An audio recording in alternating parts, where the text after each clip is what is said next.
Print culture and the modern world. Print culture और आधुनिक संसार।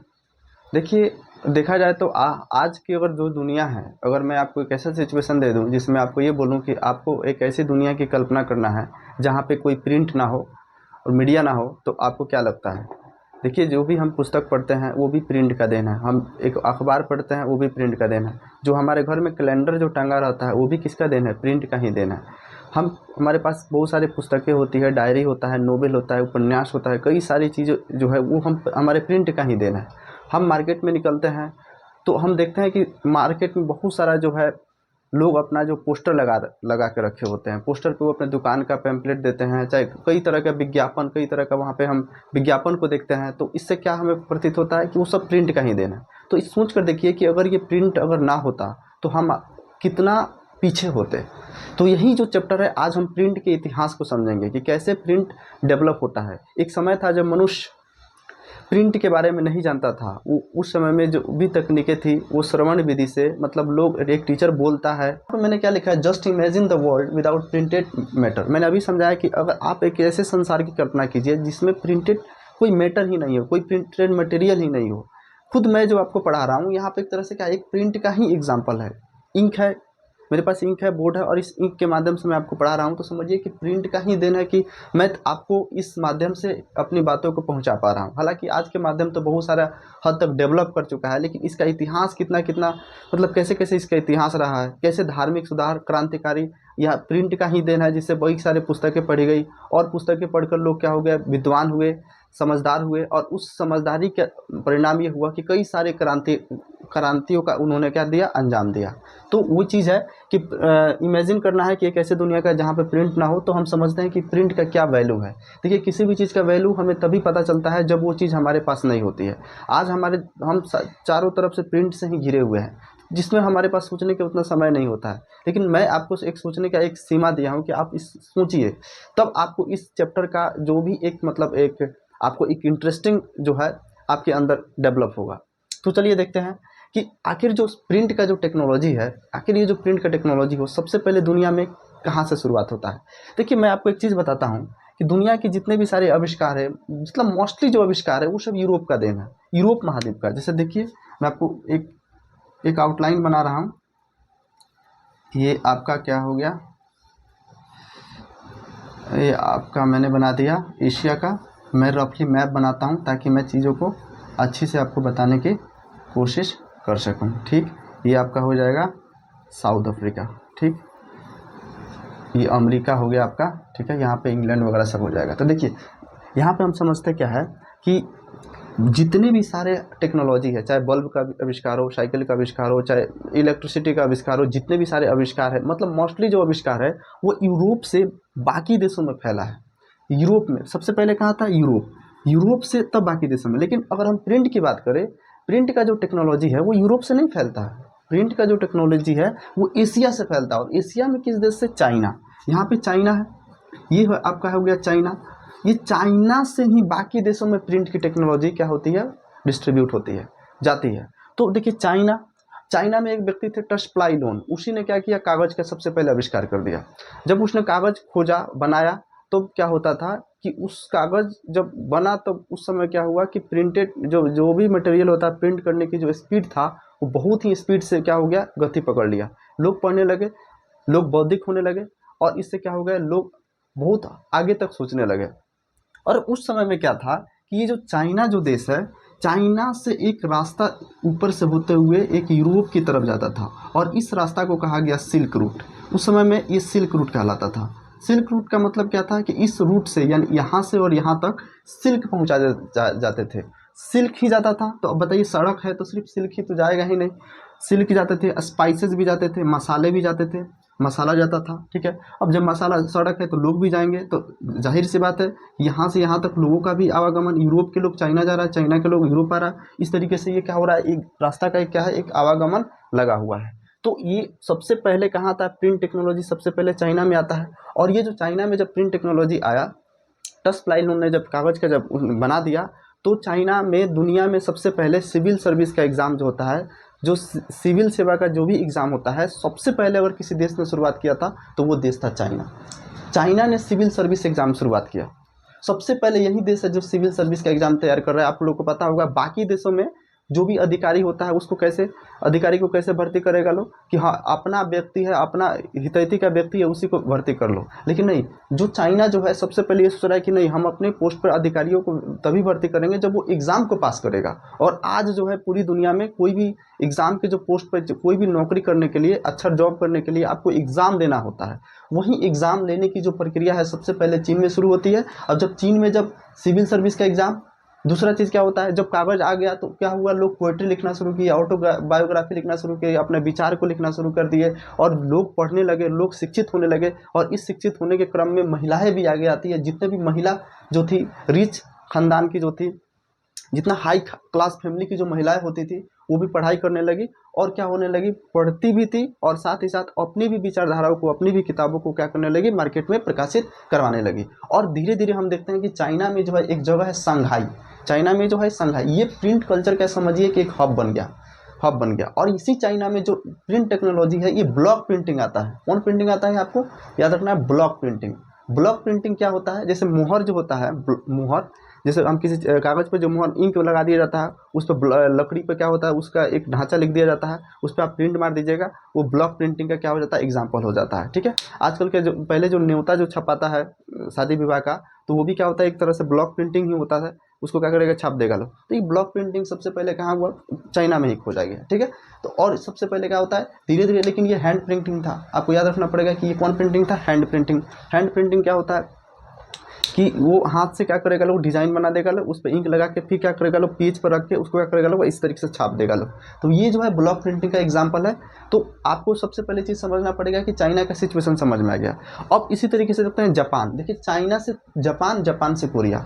जापान अगर देखिएगा, जापान के इतिहास में देखिएगा तो जापान में अगर प्रिंट टेक्नोलॉजी को किसी ने पहुंचाया तो वो थे बुद्धिस्ट मिशनरी। बुद्धिस्ट मिशनरी क्या कौन थे, ये जो जितने भी जो बौद्ध भगवान को मानते हैं बुद्धिस्ट लोग जो होते हैं, यही बुद्धिस्ट मिशनरी जो थे चाइना से, कहाँ से, चाइना से जापान में क्या किए, इस टेक्नोलॉजी को लेकर गए। और जब यहाँ पे गए तो कब 767 से 770 ईस्वी के क्रम में हम देखते हैं कि इस फेज में ये लोग जाते हैं। और दूसरा चीज़ होता है जो ये लोग अपना किताब को छापते हैं वो डायमंड सूत्रा था, जो कि 6 शीट्स में था। डायमंड सूत्रा जो थे धार्मिक पुस्तक थी, बौद्ध पे ही आधारित थे। और तो और इसके साथ प्लेइंग कार्ड्स, पेपर्स, ये सब चीज़ें क्या हो गया, इसमें छापा जाने लगा। और देखा जाए तो जापान में जो इसका सेंटर बनता है एडो, एडो जो है आज का आधुनिक नाम जो है टोक्यो है। जापान की राजधानी कहाँ है, टोक्यो है। ठीक है, तो ये हो गया। दूसरा चीज़ क्या है कि धीरे धीरे यहाँ भी क्या होने लगा, लाइब्रेरी भी क्या होने लगी, बैठने लगा, लाइब्रेरी का सुविधा आने लगा। और देखते ही देखते देखते जापान भी एक तरह से देखा जाए तो प्रिंट कल्चर का एक बहुत ही अच्छा कैसा क्या हो गया, हब हो गया। उसी तरीके से धीरे धीरे क्या होगा, जापान के बगल में ही ये देखा जाए तो कोरिया है। तो कोरिया में भी यहाँ पे देखिएगा, यही चाइना के बगल में क्या है, जापान है। तो जापान में भी क्या हुआ, इस टेक्नोलॉजी का विकास हुआ। फिर उसके बाद हम देखते हैं कोरिया। तो कोरिया में भी वही चीज़ हो गया। साउथ कोरिया, नॉर्थ कोरिया, उस समय में तो एक ही चीज़ था, कोरिया कहिए। आज अलग हो गया है, साउथ कोरिया और नॉर्थ कोरिया अलग हो चुके हैं। तो कोरिया में एक किताब है इन लोगों का, त्रिपिटक कोरियन। ठीक है, महात्मा बुद्ध का किताब जो है, सुत पिटक, अभिधम पिटक, विनय पिटक, त्रिपिटक। तो ये त्रिपिटक इन लोगों का जो बुक है, कोरियन बुक है। ठीक है, तो ये लोग मिड 13वीं सेंचुरी में इस किताब को क्या किया गया, रचना किया गया। और ये जो 80,000 वुड ब्लॉक्स में लिखा गया है, इसको अगर देखा जाए विश्व विरासत में इसको क्या किया गया है, शामिल किया गया है। ठीक है, यहाँ तक कोई दिक्कत नहीं है। दूसरा चलिए, हम तो समझ चुके हैं कि यहाँ पे एशिया का क्या सिचुएशन है, आपको समझ में आ गया। एशिया में सबसे पहले प्रिंट टेक्नोलॉजी किस देश में आता है, चाइना। चाइना में जिस व्यक्ति ने कागज़ का खोज किया था उसका नाम था टस्प्लाई लून। ठीक है, बाद में ब्लॉक प्रिंटिंग लाया गया। ब्लॉक प्रिंटिंग से देखा जाए तो चूँकि चाइना है तो चाइना के अगल बगल का देश जापान है, जापान और कोरिया। तो चाइना, जापान, कोरिया, 3 जगह क्या होता है, प्रिंट टेक्नोलॉजी क्या होता है, डेवलप होता है। लेकिन क्या होता है, जो कि मैंने बताया कि सिल्क रूट था, चाइना से और यूरोप को जाने वाला एक रूट था, सिल्क रूट था। तो इस रूट के माध्यम से सिल्क भी जा रहा है, स्पाइसेस भी जा रहा है। और देखते देखते क्या होने लगा, धीरे धीरे सिल्क, स्पाइसेस के साथ साथ बहुत सारे लोग बुद्धिस्ट मिशनरीज भी जाते थे, बहुत सारे मिशनरीज लोग जाते थे। और इसी के साथ साथ यहाँ से पेपर प्रिंटिंग की टेक्नोलॉजी जाती है। इसी चाइना से यूरोप में पेपर प्रिंटिंग की क्या होती है, टेक्नोलॉजी आती है। उस समय में पेपर जो था, पेपर से पहले लोग जो थे वो वृक्ष का जो छाल होता है मोटा मोटी जो छाल वगैरह सब होता है, मोटा मोटा चीज़ों पर क्या होता था, उससे लिखा जाता था। तो वो बहुत ही ज़्यादा कॉस्टली होता था, बहुत ही ज़्यादा लेंथी हो जाता था। तो उस तरीके से देखा जाए, जब पेपर जब यहाँ से इस टेक्नोलॉजी को यहाँ पे ले गया गया, तो मैन्युस्क्रिप्ट्स की जो संख्या है वो धीरे धीरे क्या होने लगी, बढ़ने लगी। मैन्युस्क्रिप्ट्स का मतलब क्या होता है, हस्तकला। जब हाथ से जब किसी चीज़ पर लिखा जाता है, वो मैन्युस्क्रिप्ट्स का ही एग्जाम्पल होता है। जैसे कि मैं बोर्ड पर लिख रहा हूँ, तो ये क्या है, मैन्युस्क्रिप्ट्स है, ठीक है, न कि मैं टाइप। अगर मैं यही चीज़ मैं अगर डिजिटल बोर्ड पर पढ़ा था, तो वो मैन्युस्क्रिप्ट्स का एग्जाम्पल नहीं होता। जब भी कोई व्यक्ति अपने हाथों से लिखता है, तो वो मैन्युस्क्रिप्ट्स का क्या होता है, एग्जाम्पल होता है। तो ये मैन्युस्क्रिप्ट्स होता है। अब ये जो मैन्युस्क्रिप्ट्स जब लिखना लिखना अब उस समय में कोई एक बुक होता था। जैसे मान लीजिए कोई एक बुक है, अब ये बुक है, फिर दूसरा बुक इसको छापना है, तो उसमें बहुत सारा क्या लगेगा, समय लगेगा। तो एक बुक फिर दूसरे बुक को छापने के लिए उतना क्या होना चाहिए, सीट होना चाहिए। उस समय में अवेलेबल था ही नहीं, कोई पेपर का आविष्कार हो गया है, पेपर की कमी नहीं है। अब ये क्या हुआ कि उस समय में क्या होने लगा कि जोर शोर से क्या होने लगा, फोटो का मतलब किसी एक किताब को दूसरे कॉपी में बदलने के लिए कई सारे लोगों को मतलब हायर किया जाने लगा। और जिस जिस व्यक्ति को हायर किया जाता था उसको स्क्राइब्स कहा जाता था। यानी स्क्राइब्स ऐसे व्यक्ति होते थे जिसे किसी व्यक्ति को क्या किया जाए, हायर किया जाए। जैसे मेरे पास एक बुक है, सपोज कीजिए कि मेरे पास एक बुक है, मैं उस बुक का एग्जाम्पल में लेता, सपोज कीजिए कि रामायण एक धार्मिक पुस्तक है। रामायण धार्मिक पुस्तक है, एक ही किताब है। अब मुझे एक दूसरा इसका पुस्तक तैयार करना है, पेपर की कमी है ही नहीं। अब क्या हुआ, स्क्राइब्स को हायर किया गया और लोग क्या करने लगे, इसी रामायण को क्या करने लगे, इस पे क्या हुआ, लिखने लगे। फिर दूसरा स्क्राइब, लेकिन इस काम करने में तो बहुत सारा क्या था, दिक्कत का सामना करना पड़ता था, ठीक है। तो अब क्या होता है, धीरे धीरे जब इस तरीके की चीज़ें, हालांकि पहले से क्या हुआ, इसमें विकास हुआ है। और जिस व्यक्ति ने चाइना से यूरोप में इस टेक्नोलॉजी को ले गया था, उस व्यक्ति का नाम था मार्को पोलो। ये 1295 ईस्वी में 1295 यानी 1295 ईस्वी में मार्को पोलो ने जो था पेपर की टेक्नोलॉजी को कहाँ ले गया, यूरोप में ले गया, ठीक है, प्रिंट टेक्नोलॉजी को।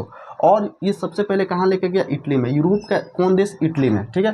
जब वहाँ पे लेकर गया तो वहाँ पे क्या होने लगा, एक तरह से धीरे धीरे इटली से पूरे बाकी के यूरोपीय देशों में क्या होने लगा, फैलने लगा, ठीक है। और दूसरा चीज़ क्या होता था, हालांकि उस समय में जब ये वहाँ पे पहुँचा, तो अभी भी लोग क्या होते हैं, पुराने एडिशन को ही अप्रोच कर रहे हैं। क्योंकि कोई भी चीज़ मार्केट में नया आ रहा है तो अभी पूरे लोगों की समझ से बाहर है, और ये चीज़ें थोड़ा सा बहुत ही सस्ता पड़ रहा है। और चूंकि पुराने लोग क्या होता है, वेलम पे लिख रहे थे। वेलम का क्या होता है, जैसे कह सकते हैं वृक्ष का जो छाल होता है, चमड़ा से जानवरों का जो कोई स्किन वगैरह सब होता था, उस स्किन पे लिखा होना वो वेलम कहलाता था। अभी भी लग्जरी एडिशन में इसमें बहुत ज़्यादा कॉस्टली लगता था। तो जो भी रिच लोग थे, वो रिच जो अमीर लोग जो थे, ये इसी वेलम पे लिखा हुआ किताबों को पढ़ते थे। जो अमीर लोग की बस की बात थी।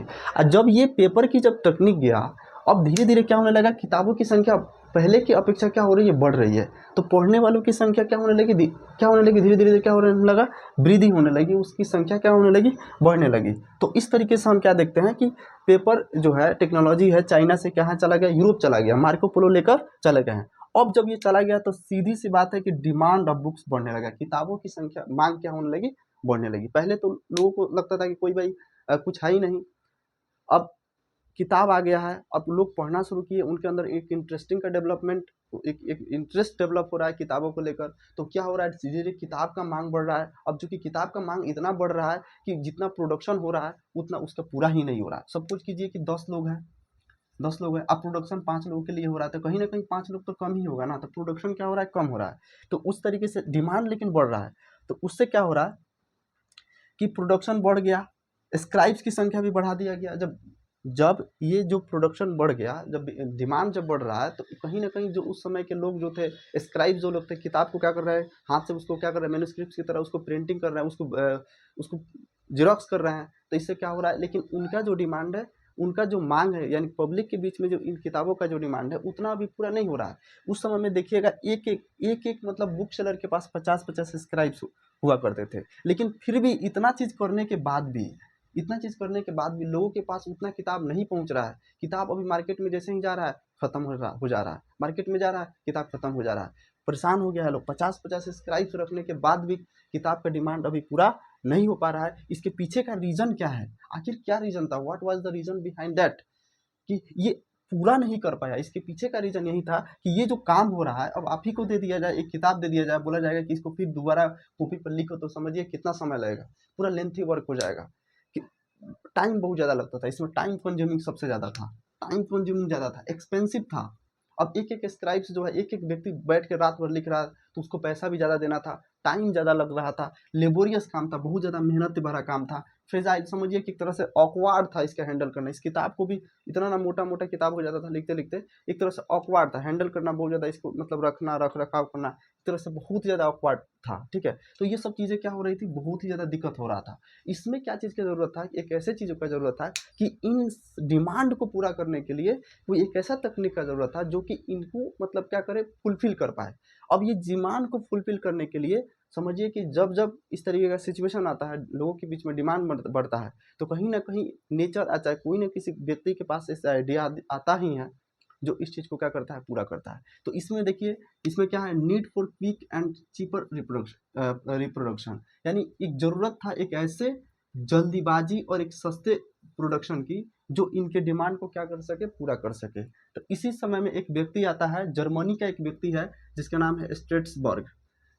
जर्मनी का एक व्यक्ति है, जो जगह है जर्मनी में, एक जगह स्ट्रेट्सबर्ग एक जगह है, स्ट्रेट्सबर्ग एक जगह है जो कि जर्मनी में पड़ता है।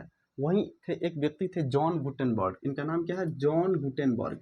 जॉन गुटेनबर्ग जो था, इन्होंने सबसे पहले प्रिंटिंग प्रेस बनाया, फर्स्ट नोन प्रिंटिंग प्रेस। अब कब बनाया, 1430 में बनाया, यानी जॉन गुटेनबर्ग ने 1430 में इन्होंने एक प्रिंटिंग प्रेस बनाया जिसको हम मैकेनिकल प्रिंटिंग प्रेस से कहते हैं। इन्होंने क्या किया, इन्होंने ब्लॉक प्रिंटिंग नहीं बनाया, इन्होंने ब्लॉक लकड़ी का इस्तेमाल नहीं किया। समझिए ये जो क्या है, अपने प्रिंटिंग में मेटल का इस्तेमाल कर रहा है, he is using metal in is printing. ये प्रिंटिंग करने के लिए मेटल का इस्तेमाल कर रहे हैं, और मेटल का जब इस्तेमाल किए तो इससे क्या हुआ कि प्रिंटिंग का एक मतलब एक जो फेज था वो क्या हुआ, बिल्कुल पूरी तरीके से क्या हो गया, कन्वर्ट हो गया। तो एक कह सकता है कि एक प्रिंटिंग में एक नया क्रांति देखने को यहाँ से हमें क्या होता है, मिलता है। ठीक है, अब इसको रिकैप करने का अगर देखा जाए, एक बार में थोड़ा सा रिकैप अगर कीजिएगा print culture and modern world का, तो मैंने आपको यही पढ़ाया कि जो प्रिंट का जो सबसे पहले जो खोज है, कागज़ का सबसे पहले खोज होता है जो चाइना में होता है। चाइना से जापान, जापान कोरिया, फिर चाइना से होते हुए सिल्क रूट के माध्यम से कहा जाता है यूरोप में जाता है। चाइना से यूरोप में ले जाने वाला व्यक्ति का नाम क्या था, मार्को पोलो। मार्को पोलो कहाँ लेकर गया था, इटली में। फिर उसके बाद क्या हुआ कि इटली से धीरे धीरे बाकी यूरोपीय देश में क्या हुआ, फैलने लगा। बाकी यूरोपीय देश में फैलने लगा तो वो क्या हो रहा है कि बुक का तो छपाई हो रहा है, बुक का जो लोग मैन्युस्क्रिप्ट कर रहा है, लिख रहा है लोग हाथ से, तो क्या हो रहा है, लोगों का डिमांड अभी पूरा नहीं हो रहा है। वो लोग सोच रहा है कि हम लोग को कुछ ऐसा चीज़ मिल जाए जो हमारे डिमांड को जल्दी क्या हो रहा है, किताब की डिमांड को पूरा कर सके। तो इसी बीच में एक जर्मनी के एक व्यक्ति आते हैं जिनका नाम है गुटेनबर्ग, और वो एक फर्स्ट नोन प्रिंटिंग प्रेस बनाते हैं जिसको हम मैकेनिकल प्रिंटिंग प्रेस के नाम से जानते हैं, जो कि आगे जाकर समझिए कि प्रिंटिंग में एक नया क्रांति देखने को मिलता है। ठीक है, बाकी हम नेक्स्ट वीडियो में इसका अगला पार्ट देखेंगे। थैंक यू सो मच आपको देखने के लिए।